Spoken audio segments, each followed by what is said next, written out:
Welcome to my channel kitchen queen. নমস্কার বন্ধুরা, আজ আপনাদের সামনে একটা নতুন পায়েসের রেসিপি আনতে চলেছি। আজ নেতাজি সুভাষচন্দ্র বসুর জন্মদিন।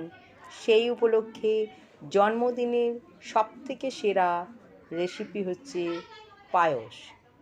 তিনি খুব নলেন গুড়ের পায়েস খেতে ভালোবাসতেন, তাই আজ আমি আপনাদের সামনে তুলে ধরলাম নলেন গুড়ের পায়েস।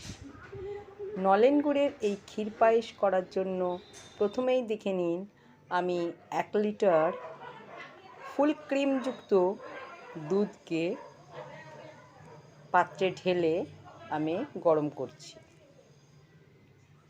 ফুল ক্রিম মিল্ক কেন নিলাম, তাতে পায়েসটা খুব সুন্দর একটা টেস্ট আসবে এবং ক্রিমি একটা ভাব আসবে। এই ফুল ক্রিম পায়েস করার জন্য আমি নিয়ে নিয়েছি 100 গ্রাম গোবিন্দভোগ চাল। সেটাকে পরিষ্কার করে আমি ধুয়ে নিয়েছি এবং তাতে 1 টেবিল চামচ গাওয়া ঘি বা পারলে লক্ষ্মী ঘিও আপনারা এর মধ্যে মাখিয়ে নিতে পারবেন। আমি এখন লক্ষ্মী ঘি দিয়ে মাখিয়ে নিয়েছি। নিয়ে এবারে আমি ওই দুধের মধ্যে চালটা দিয়ে দিলাম। দুধের মধ্যেই এই চালটা এখন সিদ্ধ হবে। এই নলেন গুড়ের ফুল নলেন গুড়ের রেসিপির এই পায়েসটা করার জন্য কতগুলো টিপস আমি দিয়ে দিচ্ছি, দেখবেন।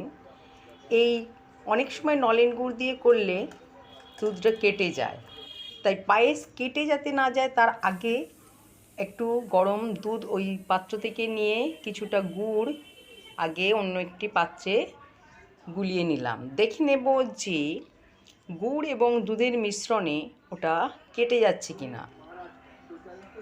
দেখুন সুন্দরভাবে মিলে গেছে, একটু দুধ আর গুড় কাটা ভাব নেই।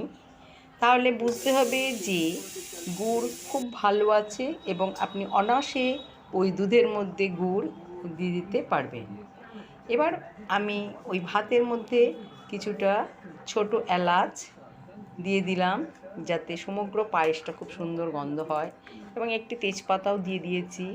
এখন দেখুন খুব ধীরে ধীরে নাড়াচাড়া করতে হবে যাতে তলায় না বসে যায়।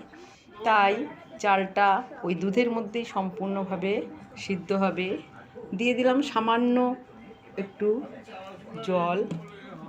এবারে ওই জল এবং দুধ দিয়ে পায়েস চালটাকে আগে সিদ্ধ হতে দিতে হবে। এই সিদ্ধ হবার পর দেখে নিতে হবে ঠিকঠাক সিদ্ধ হচ্ছে কিনা। দেখুন চাল বেশ বড় বড় হয়ে এসেছে। এবারে আমি গুড় পাটালি, নলেন গুড়ের পাটালিটা যেটা আমি দুধের মধ্যে দিয়েছিলাম, সেটা এখন আমি বড় কড়াইতে আমি দুধটা ঢেলে দিলাম, কারণ দুধ তো কাটেনি এবং আমি খুব সহজেই আমি ওই গুড়ের পাটালিটা পায়েসের মধ্যে দিয়ে দিলাম। দেখুন খুব সুন্দরভাবে নাড়াচাড়া করে নিচ্ছি। একদম নিঃসন্দেহে আমার দুধ কাটলো না। এই গুড় দিয়ে দুধ পায়েস করতে গেলে অবশ্যই এইটা আপনারা করে নেবেন। তাহলে কি হবে, আপনি সঠিকভাবে বুঝতে পারবেন যে দুধের যে পায়েসটা করা হচ্ছে তাতে কাটলো না। দেখুন সুন্দরভাবে পায়েসের মধ্যে গুড় আমাকে এখন মিলিয়ে দিতে হবে। হাতার সাহায্যে খুব সুন্দর করে নেড়ে নিচ্ছি। খুব সুন্দর একটা গন্ধ বেরিয়েছে, পায়েস রেডি। আমি এখন দুটি পাত্রে সুন্দর ডেকোরেশন করে তার উপর কাজু কিশমিশ দিয়ে সার্ভ করছি। আমি এখন গোলাপের পাপড়ি নিয়েছি, সেই গোলাপের পাপড়ি দিয়ে খুব সুন্দর করে ডেকোরেশন করছি। কেমন লাগছে অতি অবশ্যই আমাকে জানাতে ভুলবেন না কিন্তু। আর এই শুভ জন্মদিনে নেতাজি সুভাষচন্দ্রের জন্মদিন উপলক্ষে এই পায়েস করে আপনাদের সামনে তুলে ধরলাম। লাইক, শেয়ার এবং সাবস্ক্রাইব করবেন এবং কমেন্ট করতে ভুলবেন না কিন্তু। নতুন বন্ধুরা অবশ্যই আপনারা আমার পাশে থাকবেন। পাশে থাকা বেল আইকন প্রেস করলে অবশ্যই আমার নতুন নতুন চ্যানেলের রেসিপি আপনারা সবার আগে দেখতে পাবেন। কেমন লাগলো আমার এই গোলাপ নলেন গুড়ের পায়েস অবশ্যই জানাবেন। আসি বন্ধু, নমস্কার। সুস্থ থাকবেন, ভালো থাকবেন। আবার কোনো নতুন রেসিপি নিয়ে পরে দেখা হবে।